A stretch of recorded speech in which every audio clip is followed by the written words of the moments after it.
నమస్తే. సంక్రాంతి సీజన్ మొదలైంది కదా, కైట్స్ ఫ్లై చేయడం స్టార్ట్ చేశారా? పండగంటే సంతోషం, కానీ మన సంతోషం వేరొకరి ప్రాణాలు తీసేలా ఉండకూడదు. ఇదంతా దేనికి? Yes, Chinese manja. Chinese nylon and synthetic fibre coated with glass powder. అంటే దీంట్లో గాజు పొడి వాడతారు. చూడండి, ఇది ఒకసారి చూసారు కదా, ఇది మనం మెడకు తగిలితే ఏంటిది పరిస్థితి? ఇది కేవలం దారం కాదు, షార్ప్ నైఫ్, గాల్లో వేలాడే కత్తి, అదృశ్య కత్తి.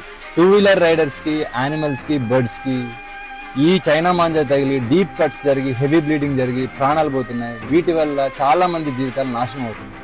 ఒక్క చిన్న సరదా ఎన్నో కుటుంబాల్లో తీరని శోకాన్ని మిగులుస్తుంది. ఇది నాన్ బయోడిగ్రేడబుల్, ఇది భూమిలో కలవదు, ఇది బ్యాండ్ థ్రెడ్. ఈ మాంజా ఎవరైనా ఇల్లీగల్ గా అమ్మితే మీ నియరెస్ట్ పోలీస్ స్టేషన్ లో రిపోర్ట్ చేయండి. చైనా మాంజా అమ్మడమే కాదు, కొనడం కూడా నేరమే. చైనా మాంజా ప్లేస్ లో ఈ కాటన్ మాంజా వాడదాం.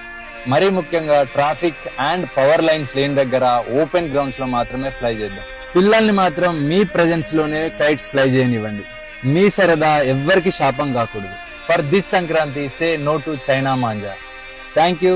జై హింద్.